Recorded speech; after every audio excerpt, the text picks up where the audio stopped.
Hello everyone, I am Professor Shalini Sahay from EC Department, SIRT, Bhopal. Today in this lecture, I will introduce the networks. First, the performance parameters of a series of identical networks. It is mainly consists of characteristic impedance and the propagation constant. Where the efficient propagation, the network is to be terminated by characteristic impedance and the propagation constant should be an imaginary part. This is the network components of Z1 and Z2. This is your T type of network and this is your pi type network. Two series arm, one shunt arm. In this one series and two shunt arm. Symmetrical T sections from L section. We can combine two L section to form one T section, or one T section can be split into two half L sections. So these Z1 is equal to Z2 and that is equals to Z1 by 2. Now in this case, we have combined two L section in the form of pi sections. So this series impedance will become Z1 and the shunt arm is twice Z2 and twice Z2. Both T and pi are considered as built of unsymmetrical L half section which are connected together in form of T and pi. A series connection of several T and pi networks leads to so-called ladder networks and which are indistinguishable one from the other except for the end of terminating L half sections. This is the ladder network made from T section. Here we have connected like it is clear in the picture that T sections are connected in series to form one ladder section. Series shunt, series shunt, series shunt forms the ladder section. Now here in this section we have formed the ladder network built from the pi network. So here also we have connected pi in cascaded mode and we form a ladder section series shunt, series shunt. Now for a symmetrical network, this is image impedance. For a asymmetrical network, we have considered two type of impedances. One it is image and other is your iterative. The image impedance and the Z1i and Z2i are equal to each other and the image impedance is then called the characteristic impedance. If we have both the image terminating impedances and input impedances are equal, then the image impedance will be converted in the form of characteristic impedance. In the symmetrical T network, where it is terminated in Z0, its input impedance will also be in Z0.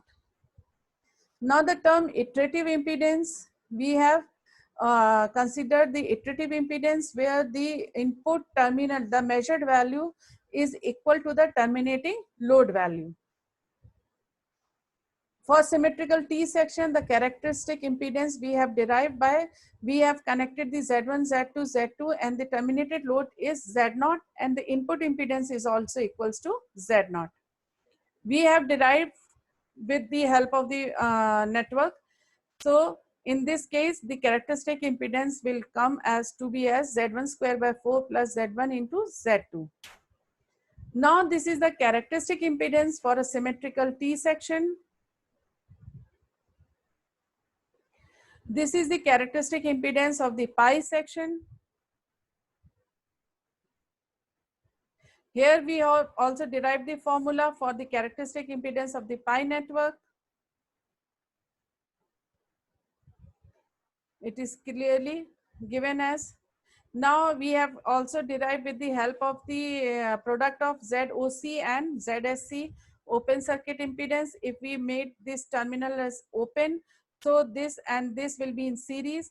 If this is short circuited, then this and this will be in parallel and come in series with Z1 into Z2.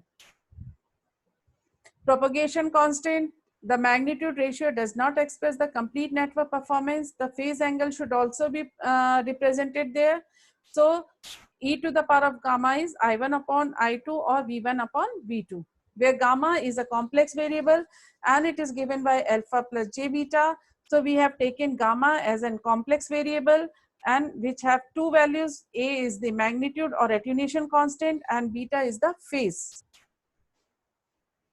Here we have described it. Phase constant. If a number of sections all have a common Z naught, then the ratio of current will be given by this relation.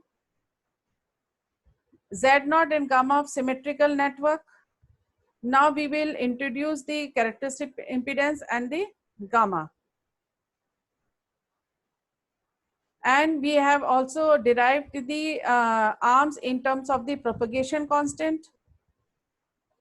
And we have derived the formula for the propagation constant of the symmetrical network.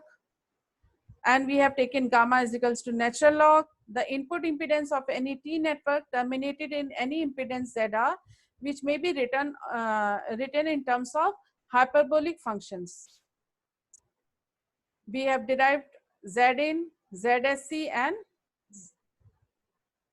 then the tan hyperbolic gamma is equals to under root of ZSC upon ZOC, and the characteristic impedance is the geometrical product or mean of open circuit impedance and the short circuit impedance.